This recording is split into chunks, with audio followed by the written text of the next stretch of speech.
Well, today is my 38th sobriety birthday, and as I think back on my time in sobriety, I remember that we picked this day, May 1st, because I'd been coming to Alcoholics Anonymous for about 3 months, and one of the people that I had become friends with had said, "I noticed you haven't been taking any chips. How come you're not taking any chips?" And I said, "Well, I don't remember when my sobriety birthday was. I can't remember when I came in." He said, "Well, make up a day." So we did. And he said, "That sounds about right. You've been here that long." So May 1st it's been, ever since I started, because like I said, I don't remember when it was. But it worked out fine. I had a hard time the second year. First year I was just staying sober and hanging out at the meetings and made friends, and my wife was sober too, so we just hung out. Second year was pretty easy too. The third year was a little tougher. There were challenges.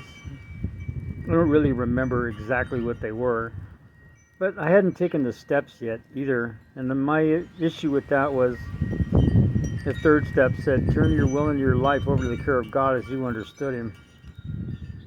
And the way I understood God, there was no way I was going to turn my will and my life over to that evil beast, evil monster, because that's what I'd grown up with. It was a very evil God.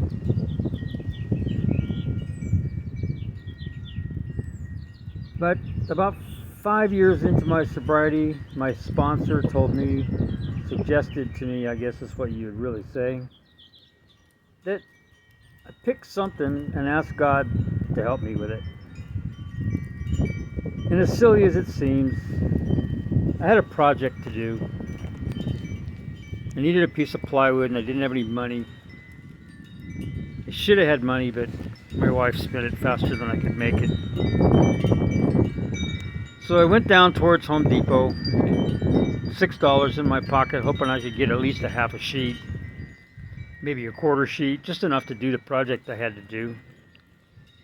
And I was down in Temecula, driving down Highway 79, and on the side of the road, laying in the grass, was a sheet of plywood. So I pulled over to the side of the road, and I looked around to see if anybody was coming, because they lost it, coming back to get it. I didn't see anybody. I thought, well, maybe it's covering a hole, so I lifted it up and looked underneath, and nope, no hole underneath, just grass. I gave it another thought, stood there a couple of minutes just in case somebody might come back for it. And then I threw it in the truck and I turned around and went back up the hill to my house in Danza. So now I believe that there's a God, and God takes care of me. If I ask for something, God brings it. And it's just like the Bible says, ask and you shall receive. I'm not really a very religious man, but I do believe in God. God saved my life, I know now. I used to say Alcoholics Anonymous saved my life, but now I know it was God that saved my life.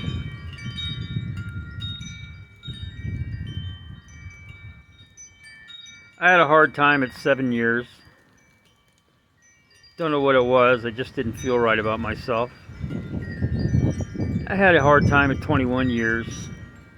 Same thing, just didn't feel right about myself.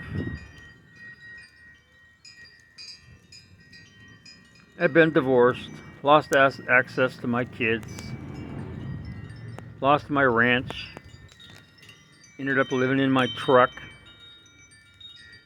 and I found a condo in Sun City, California to rent. It's $500 a month, which is really reasonable. And I had a job. I'd been a cement contractor, but the economy crashed out, and nobody wanted to pour cement because they didn't have any money. So I ended up working at Pechanga Casino. I was there for 3 years. Time out, I gotta feed the fire. Okay, that ought to last a while.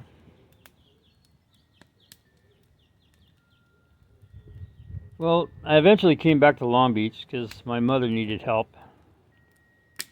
My brother has some mental challenges, and my oldest son has some mental challenges too, and she was having a hard time handling them because they live here with her. So I packed up my stuff from Sun City and I moved back to back to Long Beach to live in my mom's house. And I wasn't really that happy about it. I had a nice place in Sun City and friends around there. Didn't really want to go, but here I am. I stayed here and I helped out for about 5 years until she died, and she did die. It was a little bit tragic. I'm not too heartbroken over it. I'm glad she's in a better place. So we changed around the house a little bit, remodeled the dining room and the kitchen, 2 bathrooms, built a master bedroom on, poured a bunch of concrete back here in the backyard, built this fire pit. I want to make a fire pit like this in Tennessee too. I think it'd be very cool to have a nice concrete pad to sit on and burn fire.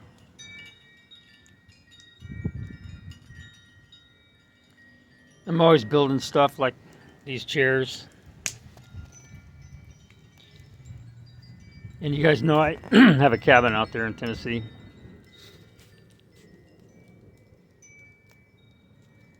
This is my backyard.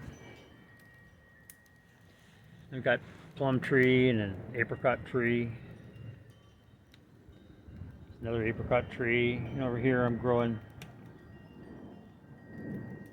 black walnuts and chestnuts. There's some cherry trees, some liquid ambers. All that stuff is native to Tennessee. I'm gonna haul it out there and plant them. Got some artichokes back there in the back and a bunch of wild cherry tomatoes. This is a fig tree that's espalier onto the railing around the deck. And I poured all this concrete, planted the flowers. It's pretty. I like it. I don't really know what else I'm going to say, except I don't go to meetings anymore. They don't seem to have anything I need. Nothing I want in there. I have been a good example, though. My oldest son has been sober for about a year. My next son in line has been sober for 10 years. My youngest son has been sober for over a year. And it's good to see. They have good lives and they're happy. My daughter, I don't see her. She lives in Idaho. And I understand that she's drinking, but there's nothing I can really do about it. She'll either get the message or she won't. I've got 4 grandkids now. My daughter up there in Idaho just had one. My son that lives in Arcadia. My second oldest just had another baby. And he's got a 7-year-old that's my grandson too. And then my youngest son has a baby that's a year old. It's nice. It's fun to have new generations coming along. Good to see my kids happy. So thanks for listening. And you guys all have a good night. And I've been enjoying the day.